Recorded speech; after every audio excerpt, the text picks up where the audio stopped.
بسم اللہ الرحمن الرحیم۔ الحمدللہ، آج ہماری تلاوت کا آغاز 20ویں پارے سے۔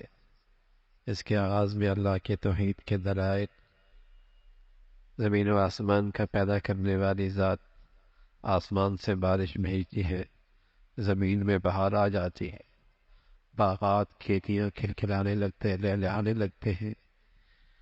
کیا وہ ذات عبادت کے لائق ہے یا جسے یہ شریک ٹھہراتے؟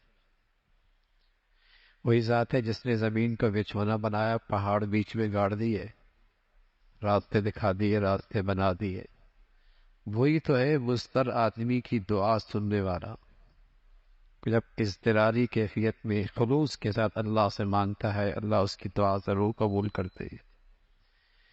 وہی سمندر اور خشکی کے اندر راستے بتانے والی ذات ہے، اسی کی قدرت ہے، اسی نے پہلے پیدا کیا، پھر زندگی پھر عطا فرمائیں گے۔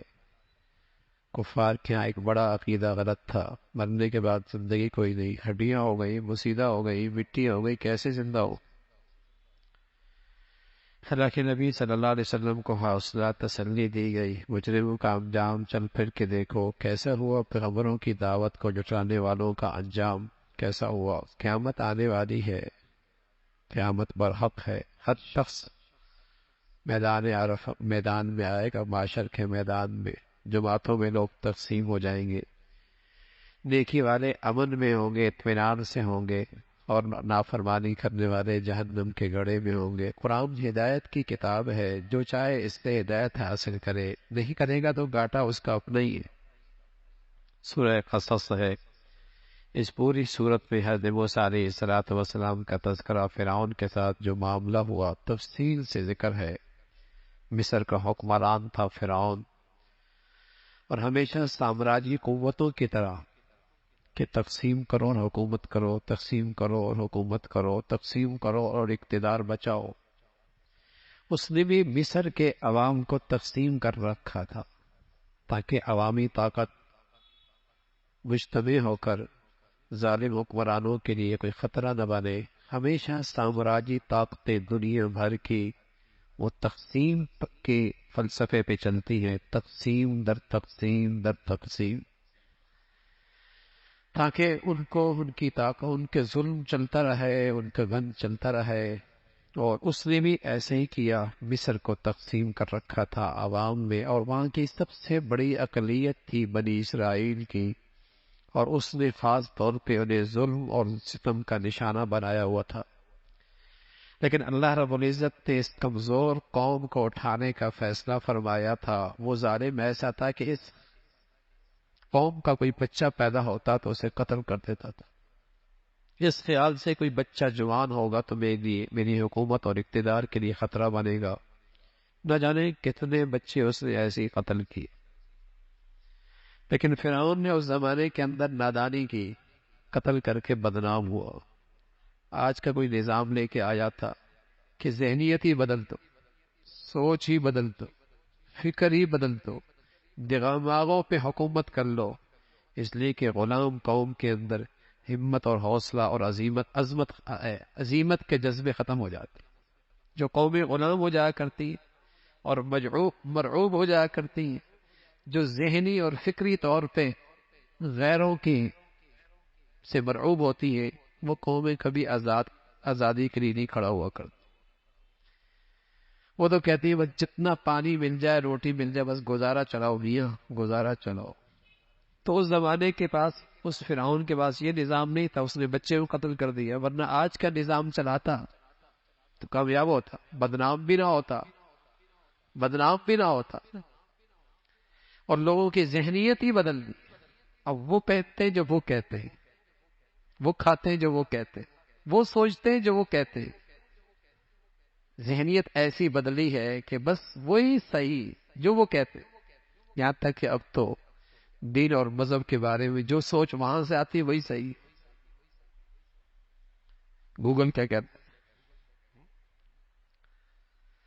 تو ساری سوچ اور فکر غیروں کا محتاج، تو ایسی قومیں پھر ختم ہو جاتی۔ تو اس نے تقسیم کر رکھا تھا، بچوں کو قتل کر دیا کرتا تھا۔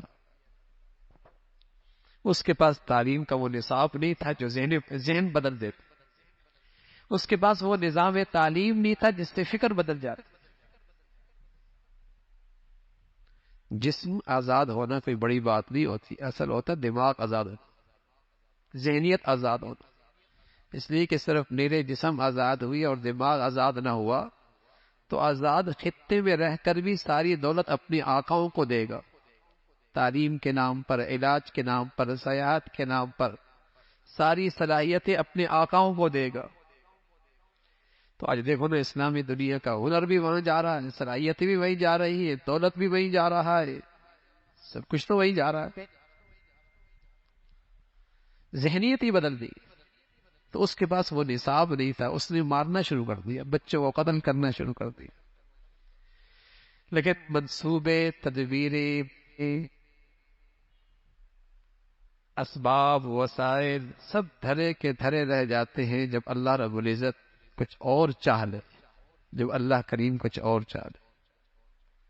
بچہ پیدا ہوا، حضرت موسیٰ علیہ السلام ماں کو خطرہ لائق ہوا، ابھی کوئی ظالم آئے گا میرے سامنے میرے بچی کی گردن جسم سے جدا کر دے گا۔ اللہ نے بھیج دیا، پیغام بھیج دیا حضرت موسیٰ کی والدہ کو، اسے صندوق میں ڈال دو اور دریائے نیل کے لہروں کے حوالے کرو۔ صندوق خود موت کا سامان، اور پھر دریا کی لہروں کے حوالے کر دو، وہ خود موت کا سامان، اور وہ پھر لہریں گزر رہی ہیں فرعون کے محل کے سامنے۔ وہ صندوق کس کے ہاتھ میں آیا؟ دشمن کے ہاتھ میں آیا۔ سبحان اللہ، موت کے نقشوں میں زندگی دینے والا کون؟ آج بھی اللہ ہے اور پوری قدرت کے ساتھ ہے، آج بھی اللہ اپنی پوری قدرت کے ساتھ ہے۔ ورنہ تو اللہ بھی حضرت موسیٰ کی والدہ سے کہتے بچے کو اٹھاؤ اور کہیں دور لے جاؤ، لیکن صندوق میں ڈالو، اور صندوق میں ڈالنے کے بعد بھی دریائے نیل کے لہروں کے حوالے کرتے۔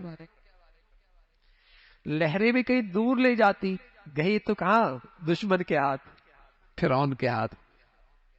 اللہ اللہ اللہ اللہ ہے، اور اللہ قدیر ہے، اللہ عزیز ہے، غالب ذات ہے۔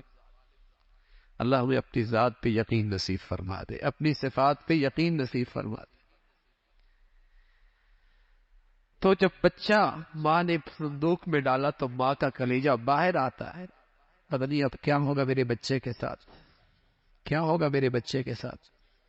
ادھر بہنا چپکے سے صندوق کو دیکھ رہی ہے، دشمن کے ہاتھ میں صندوق پہنچا ہے۔ ادھر اللہ رب العزت نے فرعون کی اہلیہ کے دل کے اندر بچی کی محبت ڈال، تو اس نے اپنے شوہر سے اصرار کیا اسے قتل نہ کرو، اسے ہم اپنا بچہ بنا۔ وہ جس کے سینے میں پتھر تھا، دل نہیں تھا، جس کے سینے میں دل نہیں تھا، پتھر تھا، پتھر ذات انسان تھا وہ، لیکن مان گیا، اللہ کا نظام چل رہا۔ لیکن وہ بچہ کسی کا دودھ نہیں پیتا۔ بچی آئی انجانی سی بن کے کہ میں تمہیں ایک خاتون بتاتی ہوں، بڑی نیک ہے، امید ہے یہ بچہ اس کا دودھ پی لے۔ اب بچہ روتا ہے، چیختا ہے، غذا نہیں لیتا، دودھ نہیں لیتا۔ بلایا گیا اس خاتون کو، تو اللہ رب العزت فرما رہا ہے ہم نے نہیں کہا تھا کہ بچہ تمہاری گود میں واپس آئے گا؟ دودھ پلا رہی ہے، بچہ بھی اپنا ہے، دربار سے وظیفہ بھی مل رہا ہے، دودھ پلانے کا وظیفہ بھی ملتا ہے۔ اللہ اللہ ہے، اپنی قدرت کے ساتھ ہے۔ حضرت موسیٰ علیہ السلام جوان ہوتے ہیں، دشمن قوم کا ایک آدمی کا خون ہوتا ہے ان کے ہاتھ سے، فرعون کے دربار میں فیصلہ ہوتا ہے کہ اسے موسیٰ علیہ السلام کو گرفتار کر کے لے کے آؤ۔ انہی میں سے ایک خیر خواہ بن کر موسیٰ علیہ السلام کے پاس قریب کے راستے سے پہنچتا ہے، نکلو مصر سے، تمہارے خلاف گرفتاری اور قتل کے فیصلے ہو رہے۔ فرعون کی پارلیمنٹ میں حضرت موسیٰ علیہ السلام سے وہاں سے نکلے، مدین پہنچے۔ اب مدین جیسی پہنچے تو کیا دیکھتے ہیں کہ مدین میں کچھ دو بچیاں کھڑی ہیں کونے پہ، لوگ اپنے جانوروں کو، چوپایوں کو پانی پلا رہے کنویں پہ، یہ بچیاں دور کھڑی ہیں اور بکریاں ان کے پاس ہیں۔ پارسا بچیاں تھی، مردوں کے ساتھ اختلاط نہیں کر رہی، مردوں کے ساتھ اختلاط نہیں کر رہی تھی۔ پوچھا موسیٰ علیہ السلام نے، تم یہاں کیسے؟ کب مرد فارغ ہو جائیں پھر ہماری ضرورت ہے، ہم اپنی بکریوں کو پانی پلائیں گے، اس لیے کہ ہمارے والد بوڑھے ہیں، گھر میں کوئی مرد ہے نہیں، اس لیے ہم باہر نکلی ہیں۔ حضرت موسیٰ علیہ السلام قریب میں ایک اور کنواں تھا جس کے اوپر چٹان پڑی ہوتی بڑی بڑی۔ موسیٰ علیہ السلام کے پاس نبوت کی طاقت تھی، اللہ نے طاقت دی تھی۔ چٹان ہٹائی، بکریوں کو پانی پلایا، بچیوں کے ساتھ، آج بچیاں بکریوں کے ساتھ جلدی گھر پہنچی۔ ابا سے کہا، ابا ایک آدمی ملا ہے، اس نے ہماری بکریوں کو آج جلدی پانی پلا۔ ابا نے کہا، جب بیٹی بلا کے لا۔ بچی آئی، قرآن نے عجیب نقشہ کھینچا اس بچی کا آنے کا، کہنے لگا تمشی علی الحیاء علی الاستحیاء قال احداہما یا ابت استأذن۔ وہ بچی آئی حیا کے سواری پہ سوار ہو، یعنی سراپا حیا، اس کی چال، اس کی گفتگو، اس کا لباس حیا کے ساتھ آئی اور کہا ابا بلا رہے ہیں۔ حضرت موسیٰ علیہ السلام وہاں پہنچتے ہیں، بچیاں اپنے ابا سے کہنے لگی، بڑی صاحب بصیرت بچیاں تھی، صرف ایک طرز عمل دیکھ کر ابا سے کہنے لگی، ابا اگر آپ نے اپنے گھر میں کسی کو ملازم رکھنا ہے تو انہیں رکھ لو، ان میں دو خوبیاں موجود ہیں، ایک تو جس کام کے لیے آپ انہیں رکھنا چاہتے ہیں اس کی استعداد اور صلاحیت ان میں موجود ہے، دوسرا یہ آدمی دیانتدار بہت ہے، اس نے نظریں اٹھا کر نہیں دیکھا ہماری طرف، دیانتدار بہت، امین ہے، امین، دیانتدار بہت ہے۔ تو مفسرین نے اصول نکالا، کسی کو ذمہ داری دینی ہو نا تو دو چیزیں دیکھا کرو، چاہے وہ چوکیدار ہو، چاہے ڈرائیور ہو، چاہے گارڈ ہو، چاہے کوئی افسر ہو، چاہے اس سے بڑا کوئی افسر ہو، دو خوبیاں دیکھا کرو، ایک تو جس کام کے لیے رکھ رہے ہیں اس کی صلاحیت اس کے اندر ہونی چاہیے، دوسری یہ دیکھنا چاہیے کہ اس کے اندر دیانت ہونی چاہیے، دیانت نہیں ہوگی اور صلاحیت ہوگی، گھر صاف کر کے چلا جائے گا، اور دیانتدار تو ہے، صلاحیت نہیں ہے، گاڑی کہیں مار دے گا۔ آج یہی تو ہو رہا ہے، یا دیانت نہیں ہے یا صلاحیت نہیں، یا اناڑی بیٹھا ہوا ہے، نااہل بیٹھی ہوئی ہے، یا خائن بیٹھی ہوئی ہے، لٹیرے بیٹھے ہوئی ہیں، ہر دفتر میں دیکھیے، ہر ذمہ داری میں دیکھیے، یہی تو نظر آتا ہے، یا نااہل بیٹھے ہیں یا دیانت بیٹھے ہیں، صلاحیت بہت ہے لیکن صلاحیت کہاں لگ رہی ہے؟ مال کیسے لینا ہے اور نشان بھی نہیں چھوڑنا، لوٹنا بھی ہے اور عزت بھی کمانی ہے، ساری صلاحیت یہاں لگ رہی ہے، یا نااہل ہیں، بیڑا غرق کر لیے۔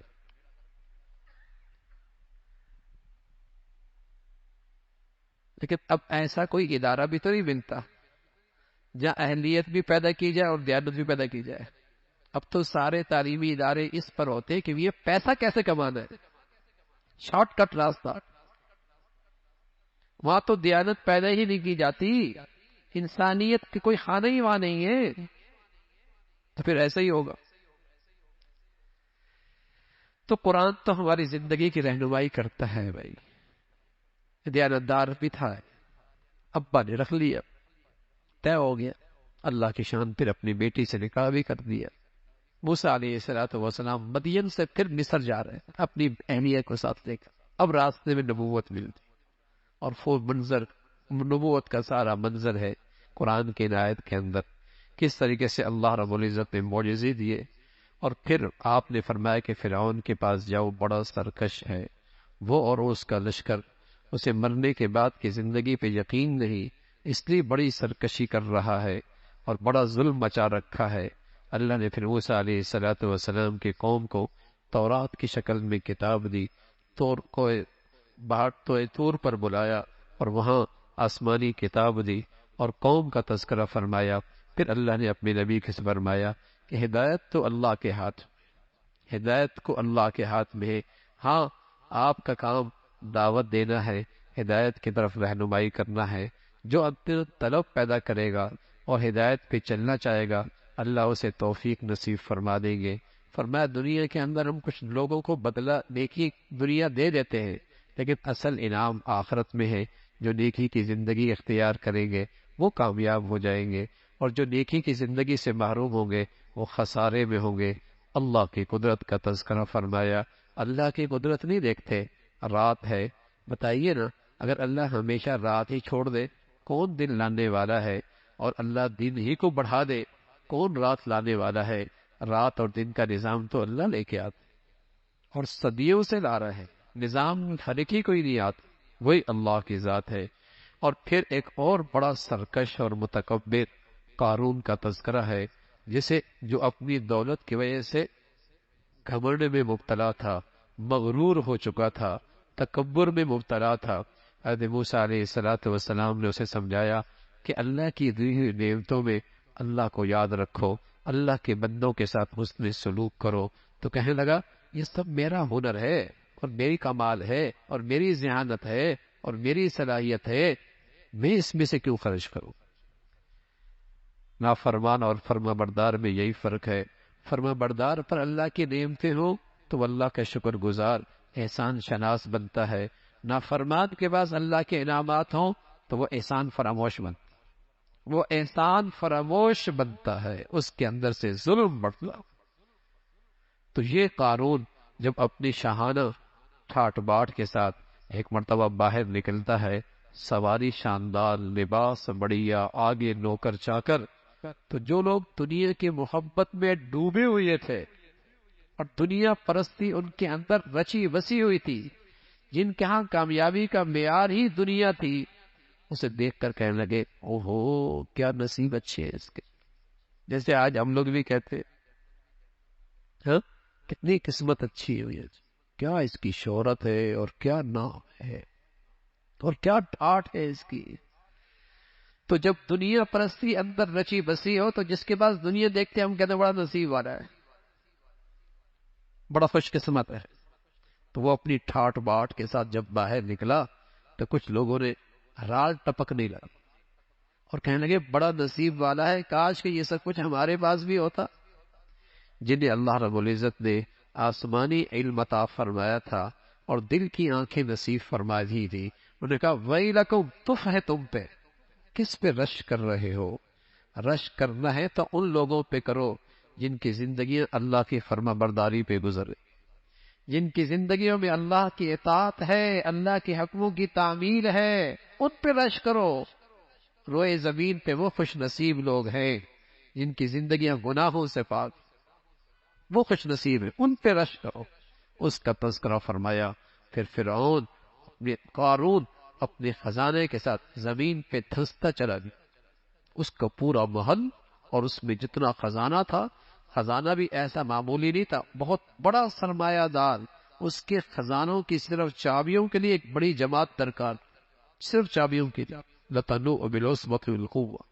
وہ پورا محل اپنے خزانے کے ساتھ ماں قارون زمین پہ دھنستا چلا گیا اور پورا کا پورا زمین پہ دھنس گیا۔ وہ جو کل دیکھ کے رش کر رہے تھے انہوں نے اللہ کا شکر ادا کیا، اے اللہ تیرا شکر ہے تو نے ہمارا معاملہ اس کے ساتھ نہیں کیا، تو نے ہمارا معاملہ ان کے ساتھ نہیں کیا۔ پھر اللہ نے ایک ضابطہ بتایا، آخرت کا گھر اور آخرت کی کامیابی اور جنت ان لوگوں کے لیے ہے جو دنیا میں بڑائی نہیں چاہتے۔ اب تو سب چاہتی دنیا کی بڑائی ہے، اب تو یہ بت بن چکا ہے، اسٹیٹس ایک بت بن چکا ہے، بڑائی بس اسی پہ ساری دولت لگ رہی ہے کہ کس طرح میری شہرت ہو جائے، بس لوگوں کی زبانوں پہ میری تعریف ہو جائے بس۔ فرمایا آخرت کا گھر ان لوگوں کے لیے نہیں ہے، آخرت کا گھر تو ان لوگوں کے لیے ہے جو تقوی اور پرہیزگاری کی زندگی اختیار کرتے ہیں۔ پھر سورہ عنکبوت ہے، عنکبوت کہتے ہیں مکڑی کو۔ شروع میں اللہ رب العزت نے فرمایا دنیا میں اللہ کے مخلص بندوں کی بھی آزمائش ہوا کرتی ہے، اور اس آزمائش میں اللہ رب العزت کھرے کھوٹے کی پہچان دنیا کو کراتے ہیں۔ ویسے تو اللہ کے علم میں ہے، لیکن ان آزمائشوں کی وجہ سے منافق اور مومن الگ الگ ہو جاتے ہیں۔ مومن اس آزمائشوں میں بھی اللہ سے وفاداری نبھاتا ہے، مومن اس آزمائش اور امتحان میں بھی اللہ سے وفاداری نبھاتا ہے، اور منافق دینی زندگی سے دستبردار ہو جاتا، اللہ کے حکموں سے دستبردار ہو جاتا۔ فرمایا یہ آزمائش آئے گی اللہ کے ولیوں پر، نیکوں پر، پرہیزگاروں پر بھی آتی، لیکن نیک آدمی آزمائش میں، تکلیف میں، اس امتحان کے گھڑی میں بھی اللہ سے وفاداری نبھاتا ہے۔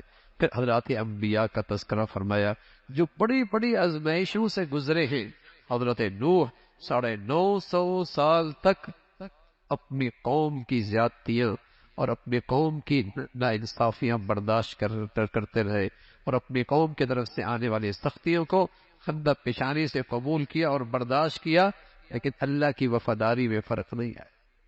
پھر حضرت ابراہیم کا تذکرہ، حضرت لوط کا تذکرہ، اور پھر ان قوموں کی ہلاکت کا تذکرہ، پھر قوم مدین، حضرت شعیب کا تذکرہ ہے، قوم کو تلقین کی اللہ کی طرف رجوع کرو، آخرت کو یاد کرو، اللہ کی طرف رجوع کرو، لیکن قوم نہ مانی۔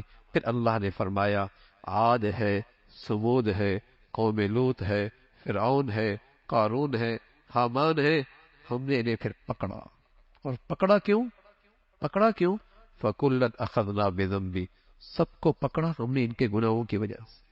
میرے عزیزو، گناہوں کے پیچھے اللہ کا غضب چھپا ہوتا ہے، گناہوں کے پیچھے اللہ کا عذاب چھپا ہوتا ہے، گناہوں کے پیچھے اللہ کی ناراضگی چھپی ہے۔ اگرچہ آپ نیکیاں زیادہ نہیں کر سکتے، کوئی بات نہیں، لیکن اللہ کے لیے اپنی زندگی میں گناہ نہ رہنے دو، اس لیے کہ گناہ کے پیچھے اللہ کا غضب چھپا ہوتا ہے۔ کب تھپڑ لگ جائے دنیا تماشا دیکھے، کب پکڑ ہو جائے تماشا بن جائے۔ گناہ نہ کرو، اور پھر فرمایا ہم نے ان کو گناہوں کی وجہ سے پکڑا، اور کیسے پڑا؟ بعضوں پر چیخ آئی، کلیجے پھٹ گئے، بعضوں پر آسمان سے پتھر برسے، بعض زمین میں دھنس گئے، اور بعض غرق ہو گئے۔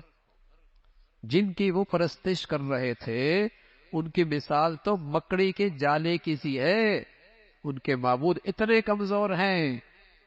یہ اللہ رب العزت مثالیں دیتے ہیں تاکہ لوگ اللہ کی طرف رجوع کریں، اور سمجھ بوجھ حاصل کر کے اللہ کی قدرت کو پہچان کر، اللہ کی قدرت کو دیکھ کر اللہ کو پہچان سکے۔ اللہ رب العزت زمین و آسمان کا یہ سارا نظام بنانے والا ہے۔